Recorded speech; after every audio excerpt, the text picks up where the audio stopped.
Welcome back to another episode of NBL Now. We continue to go around the country, around the league as we get closer and closer to NBL 26. Some exciting announcements league-wide, but now we're going to head back to Brisbane because we haven't caught up with the Brisbane Bullets for a while. We caught up with Stu Lash, who was announced as the new head coach, and now Jason Levien, nice enough to give me some time. I know you're in town, so this is a great time to catch up. Firstly, thank you for jumping on, and how are you doing?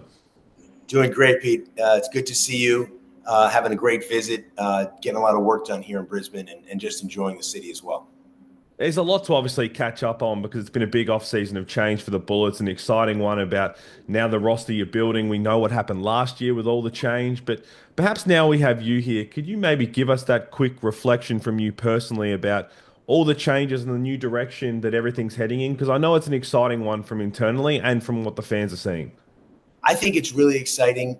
A lot of work is getting done under the surface.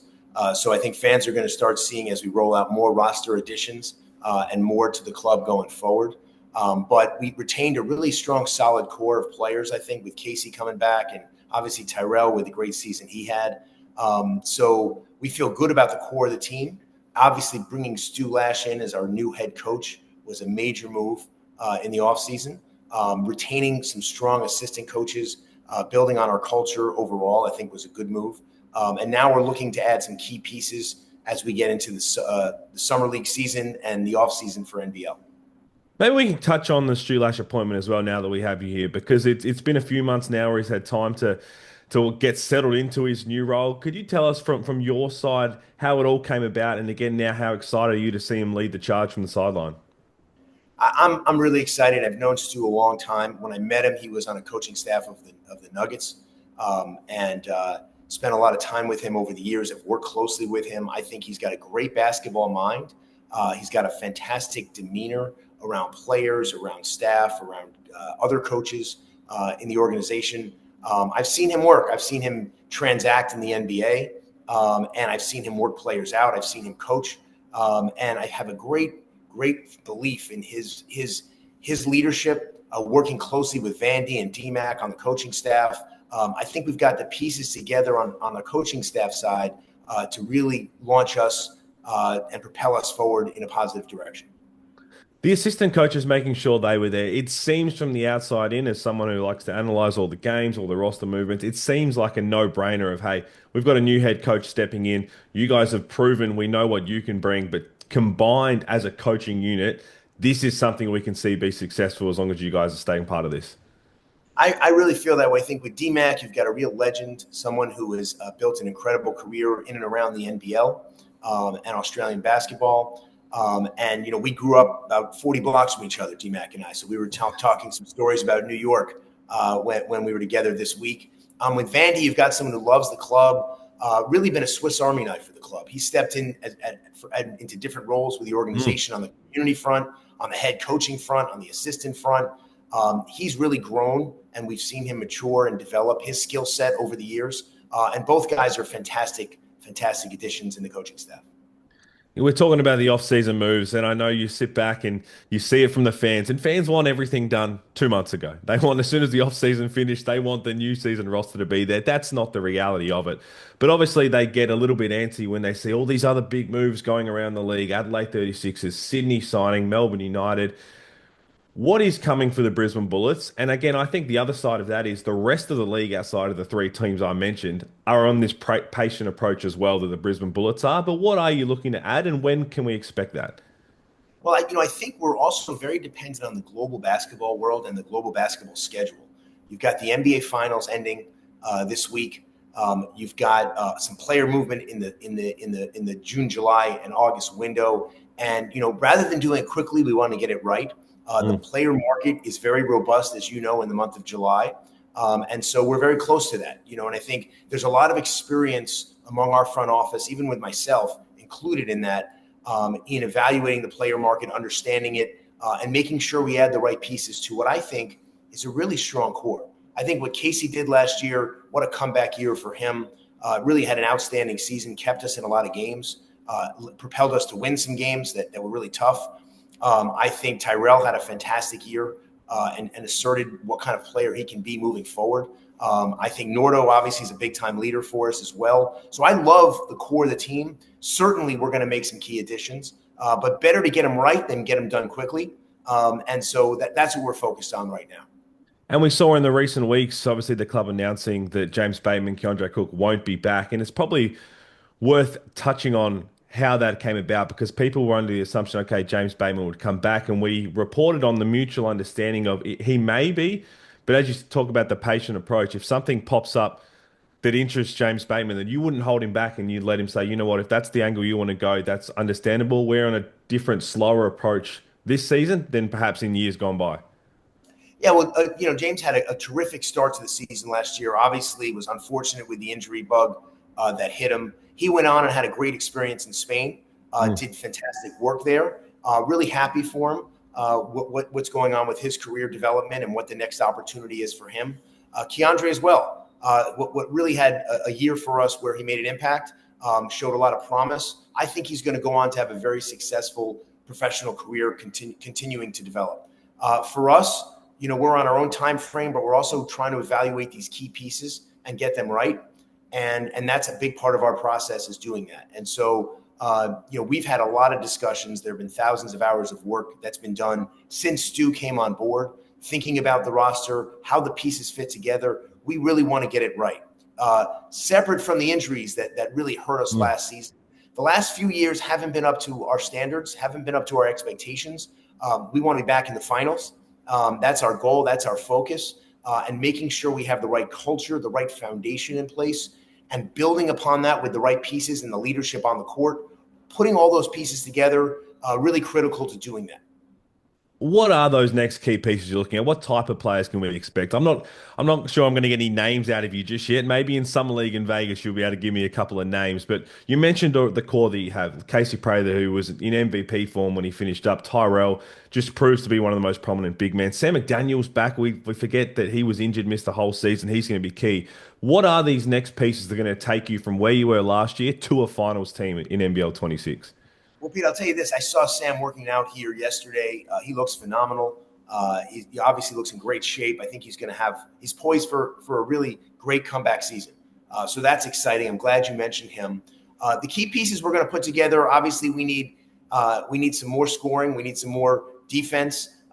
Stu Lash is on top of that. I think our ball movement is going to get better. I think that there's going to be a lot of unselfishness on the team in terms of that leadership. So putting all those pieces together, if you're going to take imports, I think it's really key to figure out if they haven't played in the NBL before, how they would acclimate to the league. It's a really tough league. And you can't have players come in and underestimate how good this league is, how competitive it is, how physical it is, night in and night out. And getting guys who have the right mindset to come in here and make an impact, put the team first in doing so, and worry less about their own statistical numbers, but worry about getting W's. That's going to be critical. So all of that combined, fitting in with Casey, with Tyrell, with Sam, those are going to be key factors for us. When you're looking at those kind of pieces, and again, judging on the talent, as you mentioned, it is going to be a very busy month, couple of months around the world with talent getting opportunities, whether it's Summer League, whether it's European deals, everything that pops up.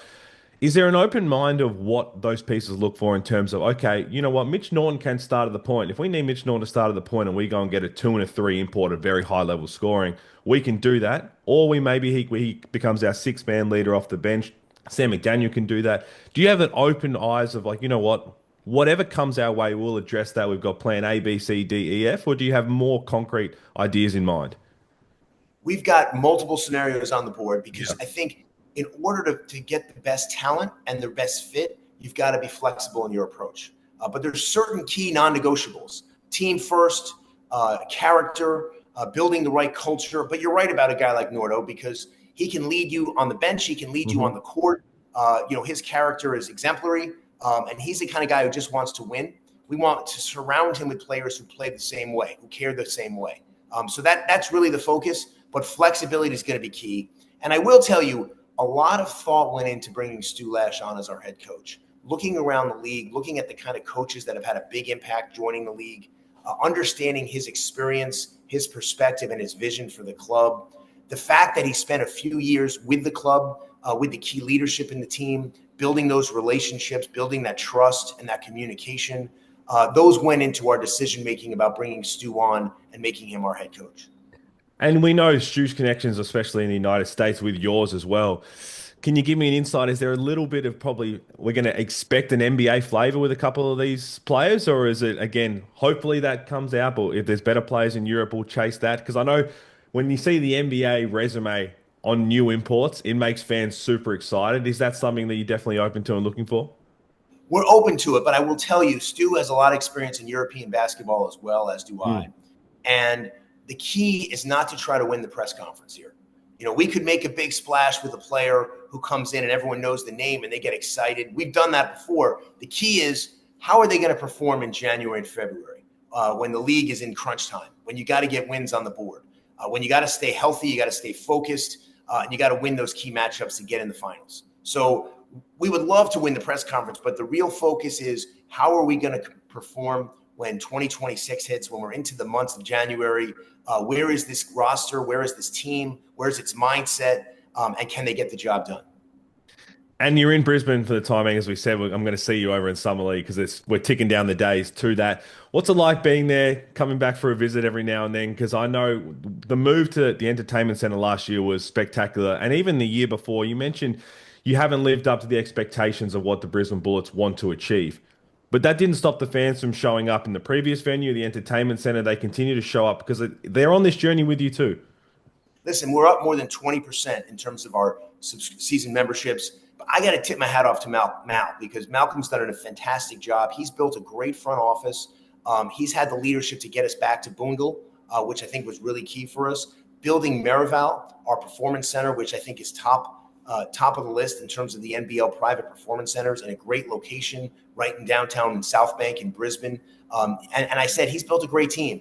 So for me to have the time here to spend with this front office, both on the basketball side and the business side, it's been a real pleasure. And it's been eye-opening to see all the work that Mal's doing to build this organization and really lead it towards some great success on the court, because it starts with that foundation. It starts with getting the right people on board, in all the different areas of the club, having them focus on one mission, and that is winning, and winning big in the community and serving this community in a meaningful way. And I can see that they're doing that. And just having the location downtown here in Marival, building the presence of the Bullets, such amazing history this organization has. This club has been through some great years in the 90s. We want to get to the next 2.0 of that. And I see what Mal's doing with that, and I'm inspired by it.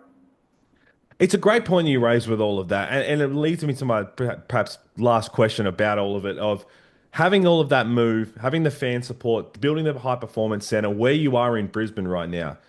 It seems like this is the most enticing pitch to get all of that talent out there in the world. Say, hey, look at what we've got here. Look at the path we're on. You've got everything you need, not to just succeed, but to love every part of this journey. Come on it with us. I really believe that. I think we've got a fantastic story to talk about, a great narrative. We haven't even touched on the Olympics that's coming here in 2032.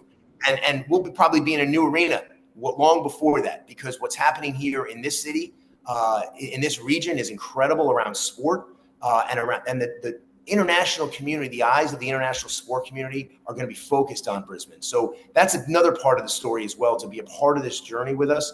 I've been around the club now for 5 or 6 years. This is the most excited I've been, and I think with good reason. I think we've got great people leading the organization. I'm thrilled that I can play a small part in that, but I think it's just a phenomenal opportunity for players, coaches, for executives to get on board with what's happening with the Bullets and what's happening in Brisbane. Well said. I said I'm excited. I'm looking forward to seeing it all come about. I know that we'll see each other in Summer League, and that as the roster pieces start to finalize, all of a sudden we're going to have the Blitz, and then everything's going to be here. So thank you so much for jumping on. Good luck with all the recruiting and finalizing everything, and I'll see you soon. Pete, I'll see you in Vegas for a beer. Look forward to it. Thank you. Look forward to it as well.